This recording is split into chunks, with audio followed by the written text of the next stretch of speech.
Hello, everyone. Good morning here, good afternoon, good evening, wherever you are tuning in from the world. It is a public holiday here in Australia, so happy Anzac Day.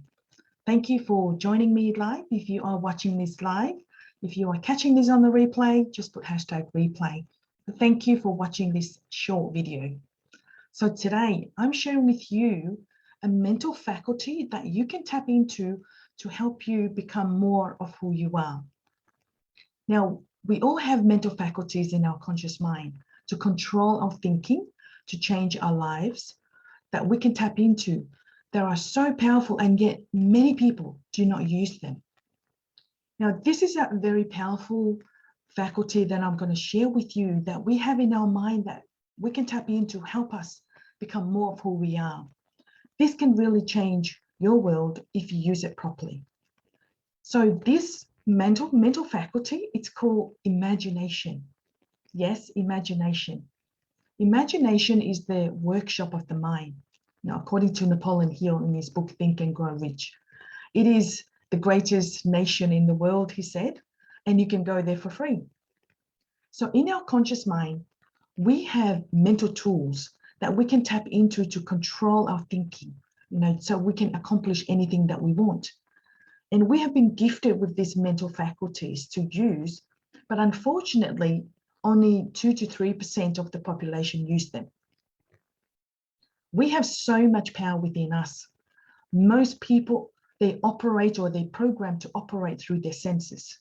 We see, we hear, we smell, we taste, we touch. And that's how we've been controlling our thinking. Instead of using mental faculties that we have in our mind to control our life. Now, there are 6 of them. So today, I'm going to share with you this powerful one that we can use to really change our lives. So this faculty, as I mentioned before, it's imagination. It is such a marvelous tool. And imagination is the invisible part of our personality. Now, take a look at what you have in your home. Everything that you have was once or first created in someone else's mind at one time using their imagination. They see in the future where they want to go and they bring that into the present.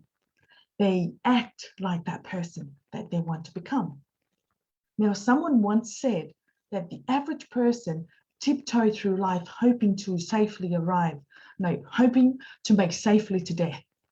It is such a shame. It doesn't have to be that way. Imagination plays such an important role in our lives than we realize. Imagination alone can be responsible for people's misery and can also be responsible for your success. Now, you can use imagination against yourself. We can imagine why things cannot be done. We can imagine why things will not work for us. And this is what most people do. We can create the world that we want to live in. We can create the life that we want using our imagination. Imagination is therefore creation, just like an architect. The architect will first see it in his imagination or her imagination, and then they start to write it down, and then they do the sketches, and then they give it to a builder, and they build it. So, and this is where we need to go to start spending time in our imagination. We use it with everything we want in our life. You and I can create anything we can imagine. There is no limit. We can act, we can feel and perform in accordance with what we imagine to be true about ourselves, about our environment. So act like the person that you want to become. How do you want to do that? With your imagination. See yourself as that person that you want to become, in the quantum realm. That's where the magic is happening. You go there and build the picture, build that beautiful picture of the person that you want on the screen of your mind. Now, do you remember what you imagine yourself to be at a young age? Do you remember those old days when we were young? We went into this world and we see the possible future. Imagining firemen, ballerinas, a place where we are free to go there, inside of our mind, and no one knows that we're there but us. And then we get to a certain age, imagination then gets muted and almost gets deleted out of us.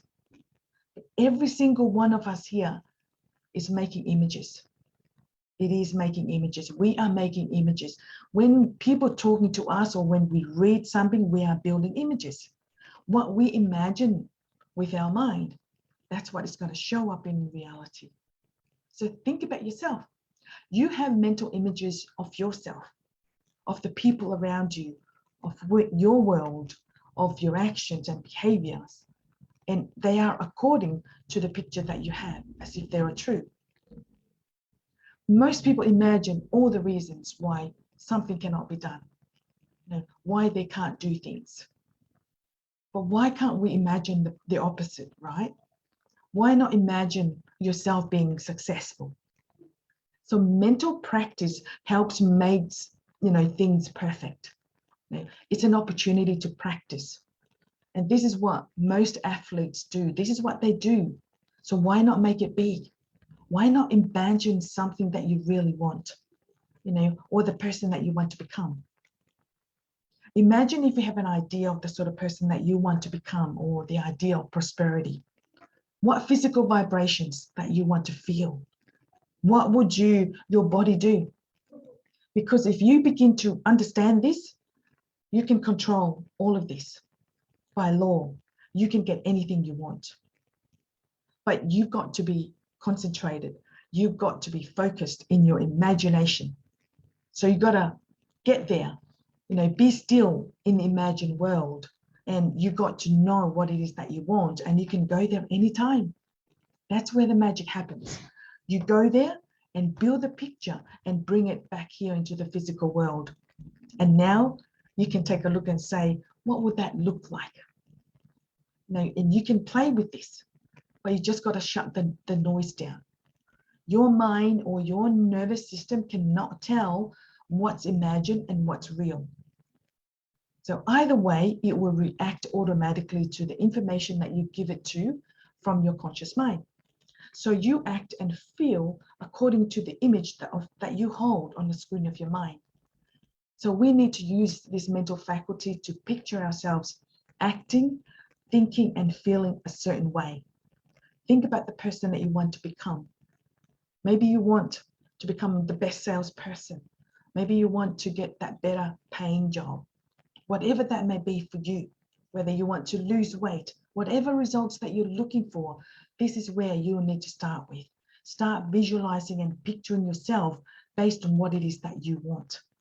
So simply using your imagination, imagining yourself being that person who has achieved the results that you're looking for. You must have a clear mental picture of the thing that you want before you have it in the physical form. See the person that you want to become and have the confidence that you will be that person in your subconscious mind. Then things will start to happen for you. Things will start to show up in reality. So picturing yourself requires less strain and effort. So stop trying and force it. Just relax and become emotionally involved with the goal that you want, and just let your subconscious mind do the work. Use your imagination the right way. So if you lack the confidence in doing something, the way to overcome that is to picture yourself doing it first in your imagination. This is how high performance people do it. This is how athletes, this is how they do it. Practice it there, then step out and bring it to reality. Just go and do it. And yes, you will be stretched, but you have done it before in your mind. So if you can hold it in your mind, you can hold it in your hand. Have a go at it. Just take massive imperfect actions. And it doesn't matter if you make mistakes. You can just course correct as you go. So I hope that you enjoy this video. I do have a free webinar coming up, the science of setting goals and how to achieve them. So comment below goals if you want the link, and I'll send you the link. Until next time, keep it simple and be deliberate. Bye for now.